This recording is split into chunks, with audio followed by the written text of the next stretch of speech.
In the last module, we focused on game theory and the strategic games that oligopolies try to play with each other to enhance their profits. In this last module on oligopoly, we'll look at how oligopolies actually behave in the real world and in practice.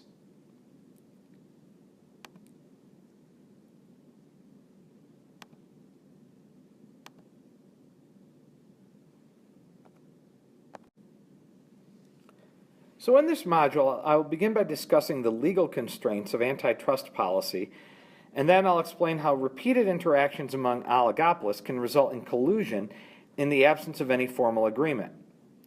Then I'll explain the cause and effect of price wars, product differentiation, price leadership, and non-price competition, and describe the importance of oligopoly in the real world. Oligopolies operate under legal restrictions in the form of what is called antitrust policy. Antitrust policies are undertaken by government in the United States to prevent oligopolistic industries from becoming or behaving like monopolies. But in the end, even though monopoly behavior in the United States, or collusion and forming cartels and all these things that would lead to monopoly outcomes, are illegal, and companies can be fined and individuals can go to prison for engaging in that type of behavior in the United States, many oligopoly firms succeed in achieving tacit collusion. Now, what is the legal framework for this? Well, explicit cartel collusion on a large scale is uncommon today because of legislation that began with the Sherman Antitrust Act of 1890. Remember, prior to that, there were all kinds of oligopolies that were forming in the United States. In the steel industry with Andrew Carnegie, or in the oil industry with John D. Rockefeller, or in the sugar industry, the cottonseed oil industry, the linseed oil industry, the railroad industry, and so forth. And so prior to 1890, that kind of behavior was allowed. It was legal in this country. And to enforce collusion, many of these companies began forming what were called trusts. John D. Rockefeller did that in the oil industry. He would require all the shareholders in competing companies to turn over their shares to a holding company that became known as a trust, and it would control all of the competing companies so that they could increase output or reduce output and raise their prices and get monopoly profits. And so people like Carnegie and Rockefeller and others became very wealthy as a result of that. But by 1890, we had the passage of the first antitrust law in the United States, the Sherman Antitrust Act. And that was followed by the Clayton Antitrust Act in 1914, and then many other pieces of legislation after that that have greatly restricted oligopolistic behavior and made it illegal. So modern economies such as the United States and the European Union have, with a series of these antitrust laws, made it difficult to form monopolies or for oligopolies to act like monopolies. The History Channel has a brief history of the Sherman Antitrust Act, and if you go to the History Channel website and search for Sherman Antitrust Act, you can see a video on that. And there are other links related to this period in American history as well. Because explicit collusion is not only frowned upon but illegal, and as I've said, so illegal that companies can be fined and people have gone to prison for engaging in that kind of behavior, firms and oligopolies might escape the prisoner's dilemma if they eventually find tacit collusion with prices above competitive levels to be productive. There are some industry characteristics that make such tacit collusion, however, less likely in the real world. And these are simply rules of thumb, not rock-solid certainties. So while it might be desirable for firms to engage in tacit collusion to restrict output and keep prices higher and get closer to monopoly profits, in the real world, these factors often limit their ability to do so successfully. One is that oftentimes there aren't just 2 or 3 firms in an oligopoly. There can be more firms competing against each other. And the more firms there are, the harder it is to keep tacit collusion in place. Tacit collusion requires that the participants get it. They understand that if everyone keeps the price high, all firms benefit. But if there are many firms, someone might not understand this mechanism for higher profits. And more firms means it's easier to cheat on the tacit agreement without being detected. A large number of firms also means that it's easier for firms to enter the industry. In other words, it's not a very concentrated oligopoly to begin with.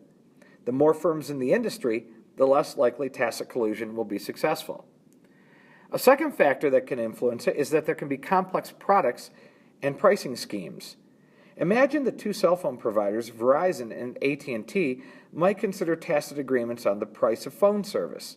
How many different products do they offer? Go into a Verizon store, go into an AT&T store. How many different products do they have on their shelves? Quite a few. How many different pricing plans do they offer? Quite a few. Maybe Verizon keeps the price of text message plans high, but slashes the price of internet service. AT&T sees this as reneging on a tacit agreement to keep all prices high, so cuts prices on all services offered to their customers.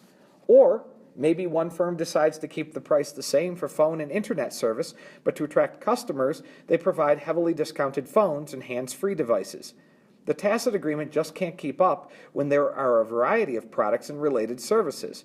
It's much easier to tacitly agree to keep a price high if the product is quite simple and if there are very few ways in which price can be set. But oftentimes, that is not true. Then there is sometimes a conflict of interests among firms. They have different interests, different goals that they're trying to achieve. Do the firms share common interests and agree upon how the market should be shared and divided? Or do they operate in the same regions of the country or the world? Do they have similar agreements with their labor unions and suppliers? Is one firm more established while the other is a relatively new entrant? If firms have quite diverse characteristics and interests, it will be much more difficult to establish and maintain tacit agreements. And finally, there's the bargaining power of buyers. Producers usually sell their products to a retailer, who in turn sells the product to the consumer. For example, the breakfast cereal industry, an oligopoly of just a few firms like General Mills and General Foods, sells to large grocery chains like Kroger, Safeway, and Walmart. These huge retailers, the grocery stores, compete in a very competitive environment for shoppers, and they have a lot of buying power due to their size. Because of these two factors, if General Mills and General Foods tried to tacitly agree to keep cereal prices high, they are unlikely to succeed. If the buyers of a product have significant bargaining power, or if they operate in a highly competitive retail environment, tacit agreements by producers to keep the price high are unlikely to succeed. Now, here we see an example of how repeated interaction can support collusion in a tit-for-tat environment that was introduced in the last module. Okay? Let's assume that each firm is agreeing to $180 million of profit per year. Firm 1 and Firm 2 are both in the tit-for-tat box. Okay, they each make $180 million a year. But then Firm 1 decides to cheat, and they get $200 million, and Firm 2 would only make $150 million in that situation in the first year. Well, Firm 1 might be tempted to cheat, okay? But then Firm 2 would cheat as well, and both of their profits would go down to $160 million a year. So Firm 1 might get away with $200 million in the first year, but then, by always cheating, they go down to lower profits, so that wouldn't work. The same thing is true for Firm 2. Okay, they could cheat in the first year, make $200 million in profit, but Firm 1 would only make $150 million in that case. But then Firm 1 would use tit for tat and get revenge and cheat as well, and now they both would go down to $160 million in profit. So if firms are in it for the long term, if this isn't just a one-time thing, but they plan on being around for a long time, then they can maybe cheat in the first year and make some short-term profit, but then they'll learn their lesson by the revenge that the other firm gets by cheating as well, tit for tat, and their profits will go down. So by repeated interaction, they can't do this every single year, because what both firms learn is if they cheat, they're both only going to make $160 million in profit. If they agree to tacit collusion, then they make $80 million. So in a tit-for-tat environment, repeated interaction can ultimately support tacit collusion. So real industries often realize if they're competing over and over again instead of just one time playing the game, it is in their best interest to keep their prices above the non-cooperative level.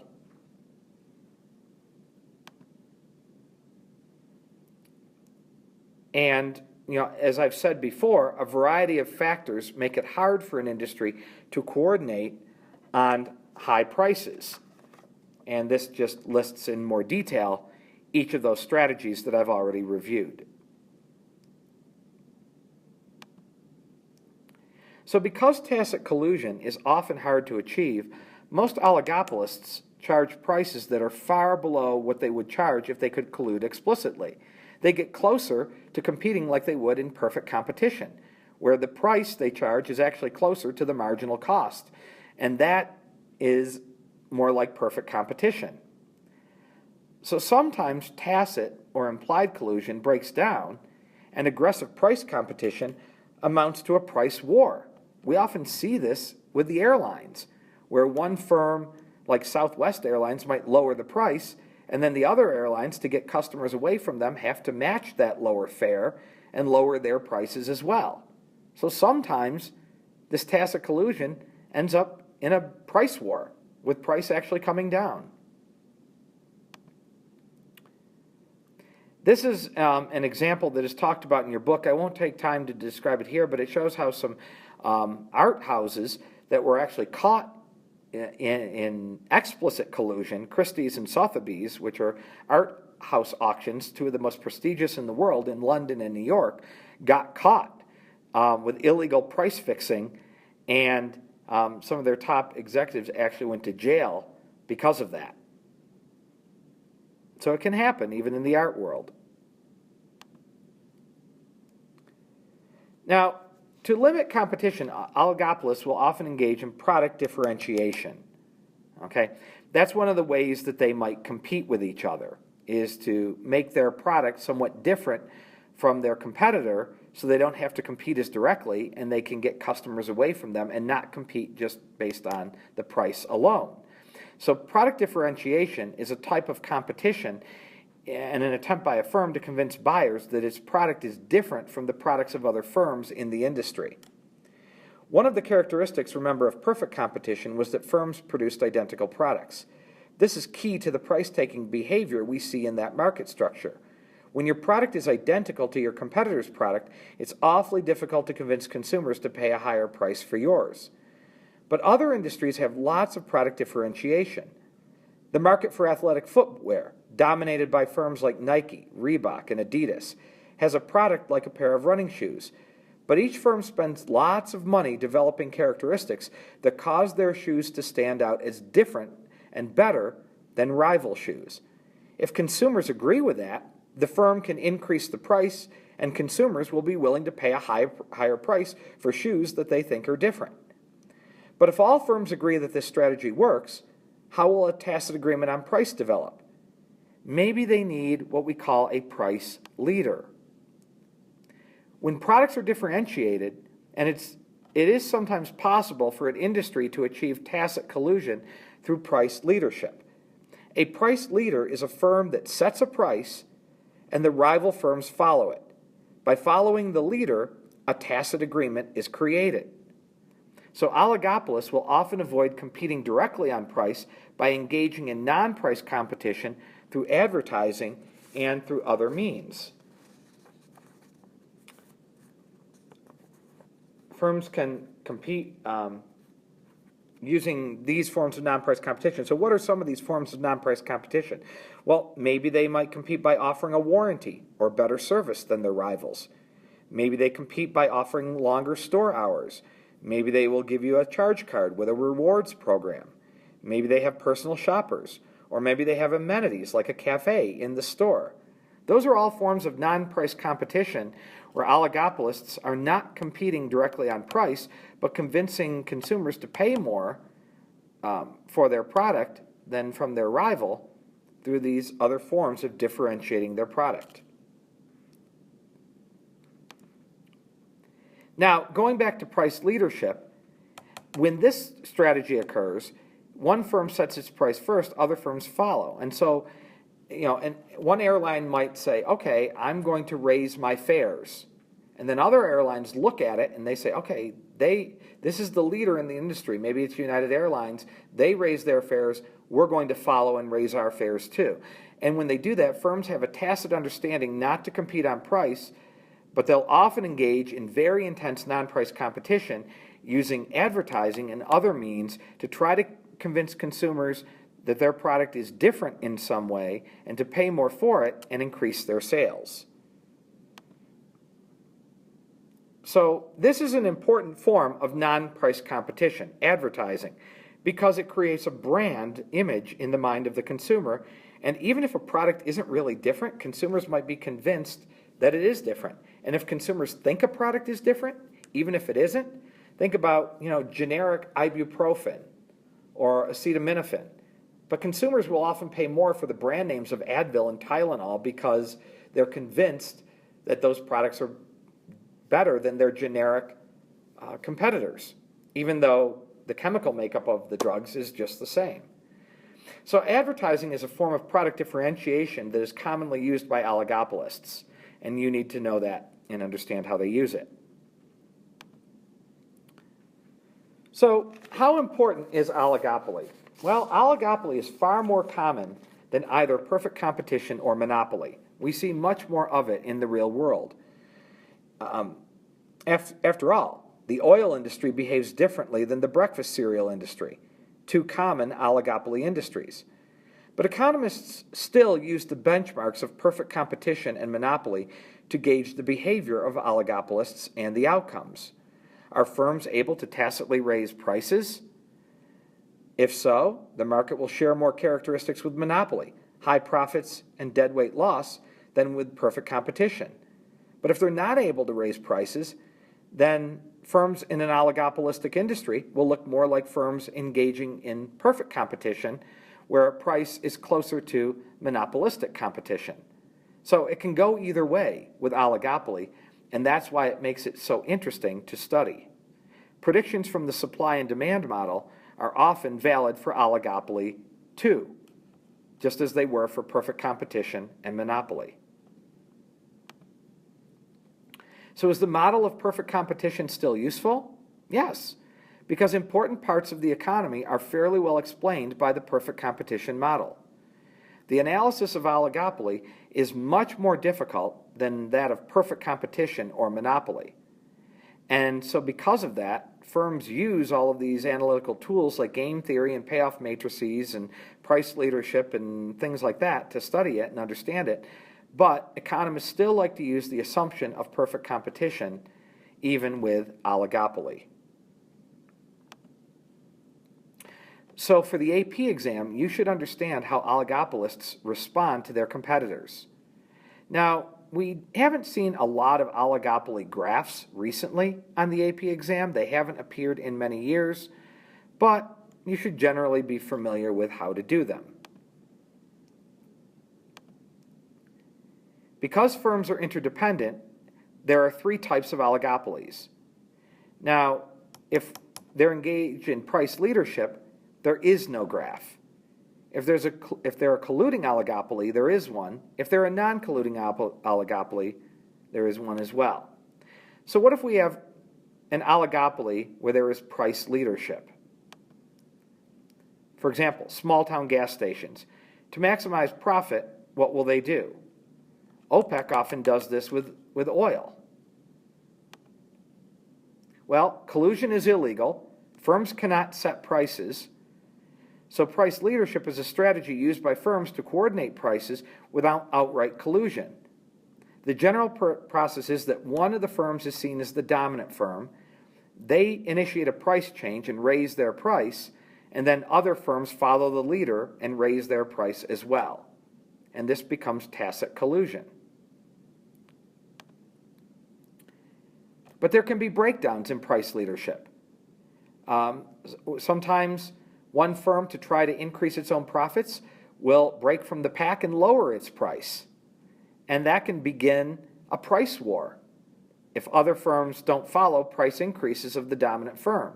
So each firm will then try to undercut each other with price, And an example might be employee pricing for Ford. And then GM and Chrysler have to follow it. Now, what if we have colluding oligopolies?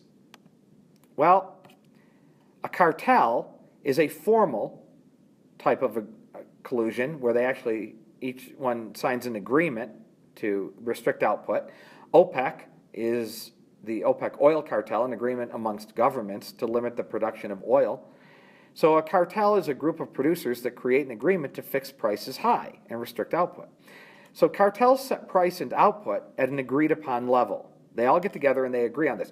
OPEC is doing this right now in the oil industry. They are trying to get firms to limit and restrict their countries to limit or restrict their output of oil to bring the price of a barrel of oil up again because it has fallen so much recently. But there are countries like Iran and others that want to get more profit for themselves and are not agreeing to go along with this. So it's hard, even with a cartel, to enforce the agreement. Firms require identical or highly similar demand and costs in order for this to occur. And a cartel must have a way to punish cheaters so that together they act as a monopoly and get monopoly profits. So firms in a colluding oligopoly act like they were a monopoly and they share the profit.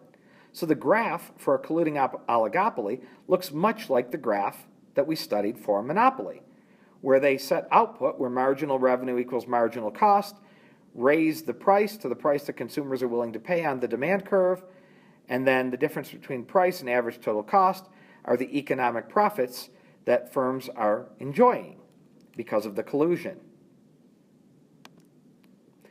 But what if we have non-colluding oligopolies? What does that look like?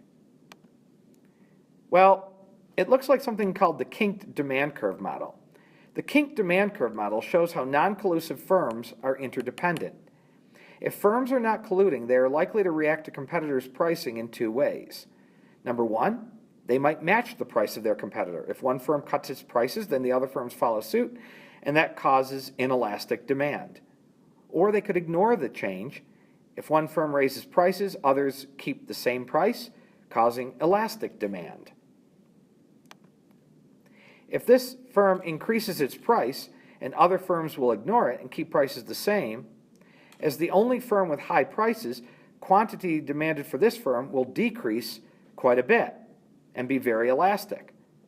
But for the other firms, it will be very inelastic. And that leads to a kink in the demand curve, and that's why we call it a kinked demand curve. So if this firm decreases its price, other firms will match it and lower their prices. And since all firms have lower prices, the quantity demanded for this firm will increase only a little bit. So where is marginal revenue? Well, marginal revenue has a vertical gap at the kink. The result is that marginal cost can move and quantity, the equilibrium quantity, won't change. The price will be sticky at that particular point, and it won't change. Here's a Venn diagram with some of these market structures. So see if you can pause the video here and name the market structure that is associated with each of these concepts. Would you put it in perfect competition, under monopolistic competition? Would you put it with oligopoly, or would you put it with monopoly? Or does it share characteristics with some of these? So where would you put each of these characteristics in the Venn diagram?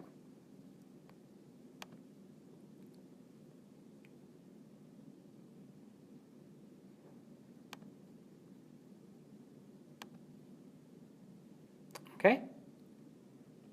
And here's what the proper completed diagram would look like.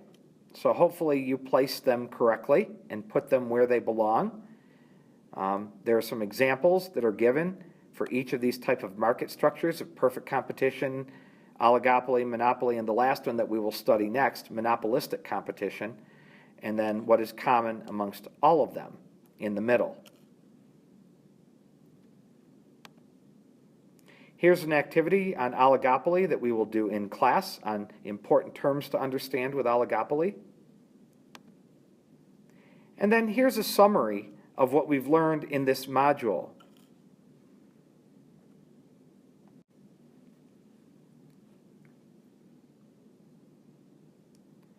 So this concludes our look at Module 66, Oligopoly in Practice, and concludes our look at oligopoly. That leaves us with one more market structure to study, monopolistic competition.